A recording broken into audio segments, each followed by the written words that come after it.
एक समय की बात है। एक बहुत ही कंजूस व्यक्ति था। उस व्यक्ति का नाम था दानचंद।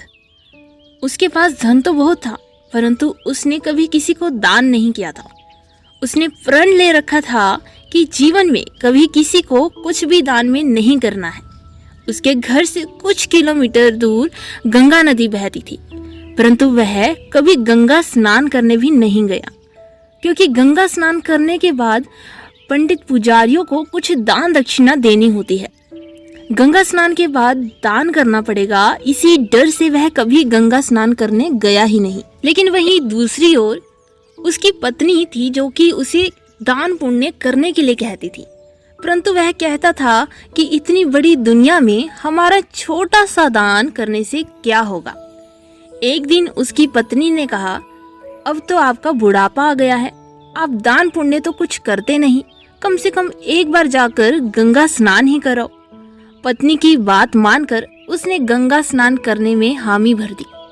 उसके घर से गंगा नदी 12 किलोमीटर दूर थी।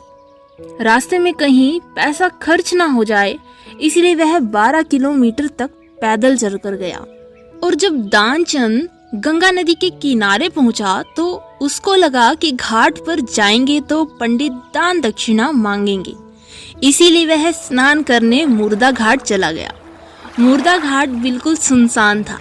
उसने इधर उधर देखा, दूर दूर तक कोई भी नहीं था। उसने जल्दी से गंगा जी में एक डुबकी लगाई। भगवान जो घट घट के वासी हैं, वह उसे यह सब करता हुआ देख रहे थे। भगवान को भी एक फिर मजाक सूझा। भगवान वहां पर एक पंडित का रूप बनकर प्रकट हो गए। जैसे ही दानचंद डुबकी लगाकर बाहर निकला तो पंडित रूपी भगवान श्री विष्णु बोले, यजमान की जय हो। पंडित जी को देखते ही दानचंद एकदम से कांप गया।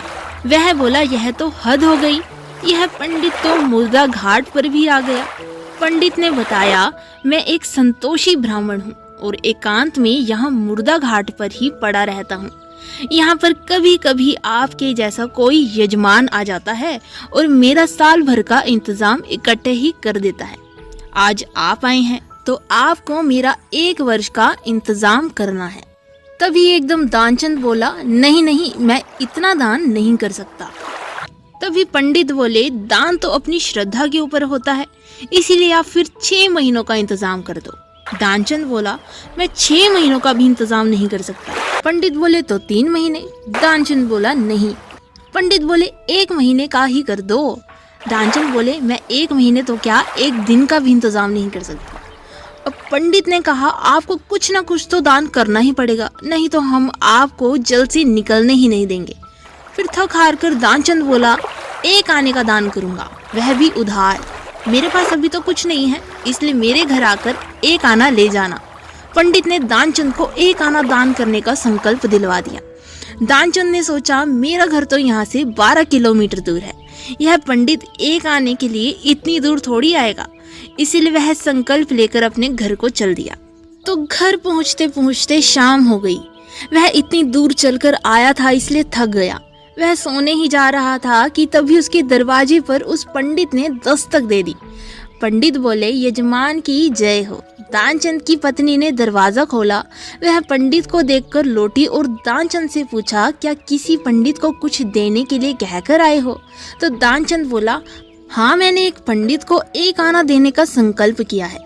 पत्नी बोली, वह पंडित जी अपना 1 आना लेने दरवाजे पर खड़े हैं। दानचंद ने सोचा, वो पंडित 1 आने के लिए इतनी दूर आ गया। दानचंद ने अपनी पत्नी से कहा, जाकर उस पंडित से कह दो कि यजमान बीमार है, इसलिए 3-4 दिन बाद आए। पत्नी बोली, 1 आने की तो बात है, दे क्यों नहीं देती?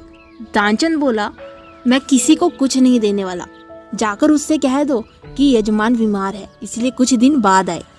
अब पत्नी ने दुखी जैसा मुंह बनाया और पंडित जी से बोली, महाराज, मेरे पति आज इतनी दूर पैदल चलकर आए हैं, इसलिए वो बहुत थक गए हैं और बीमार हो गए, इसलिए आप 3-4 दिन बाद आना।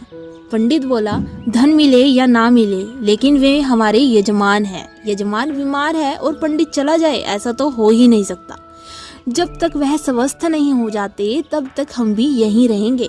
हमारा यहाँ रहने का इंतजाम करवा दो।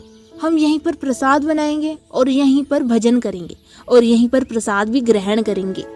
अब पत्नी लौट कर गई और उसने दानचंद को सारी बातें बता दी कि वह पंडित कह रहा है कि जब तक आप ठीक नहीं हो जाते वह यही रहेंगे। पत्नी बोली, इससे तो अच्छा उन्हें एक आना देकर रवाना कर दो। अब दानचंद बोला, एक आना क्या ऐसे ही आता है? मैं उस पंडित को कुछ नहीं देने वाला। तुम जाकर उस पंडित से कह दो कि यजमान मर गए। क्योंकि दानचंद को योग का अभ्यास था इसलिए वह सांस रोककर पड़ गया। पत्नी गई और उसने रोकर पंडित जी से कहा कि वो तो मर गए, अब तो जाओ। पंडित बोले, अरे राम राम, यजमान चला गया, यजमान चला गया। जब तक उसका अंतिम संस्कार न हो जाए तब तक हम कैसे जा सकते हैं? पंडित जी बोले, अरे तुम महिला कहाँ कहाँ भटकती फिरोगी, हम सारे गांव में यजमान के मरने की खबर किए आते हैं। पंडित जी सारे गांव में खबर कराए कि दानचंद जी मर गए। सारा गांव दानचंद के घर इकट्ठा हो गया, लेकिन दानचंद ऐसा विचित्र आदमी एक आना बचाने के लिए सांस रोककर पड़ गया। गांव के लोगों ने दानचंद को मुर्दा समझ के बांध लिया। अब उसकी पत्नी सही में रोने लगी और रो रो कर बोली, यह मरे नहीं है। गांव वाले बोले, बहन यह तो तुम्हारा मोह है, जाने वाला तो गया, इसलिए धीरज रखो। पत्नी बोली, अरे किस बात का धीरज रखूं, यह मरे ही नहीं है। गांव वाले दानचंद को बांध कर अब अंतिम संस्कार के लिए ले गए। पत्नी बेचारी रोती ही रह गई। लेकिन यह विचित्र आदमी इतना सब कुछ होने के बाद भी सांसें रोक के पड़ा था। सबके साथ पंडित बने भगवान भी उनके पीछे पीछे चल दिए। भगवान ने सोचा, यह तो हद हो गई, हम कहीं नहीं हारे, लेकिन आज तो इस दानचंद ने हमें हरा ही दिया। ऐसा गजब का विचित्र आदमी हमने कहीं देखा ही नहीं। एक आना बचाने के लिए यह आदमी बिना मरे पड़ा रहा और चला जा रहा है। जब दानचंद को लकड़ियों पर रखा गया और केवल अग्नि लगनी ही शेष थी, तो पंडित रूपी भगवान श्री विष्णु बोले कि यह हमारे यजमान थे, हम इनकी मुक्ति के लिए इनके कान में कुछ मंत्र बोलेंगे। अब भगवान उसके कान के पास मुंह लेकर गए और बोले, मैं भगवान विष्णु हूँ, मैं बैंकुट से तुमसे नाता जोड़ने आया हूँ।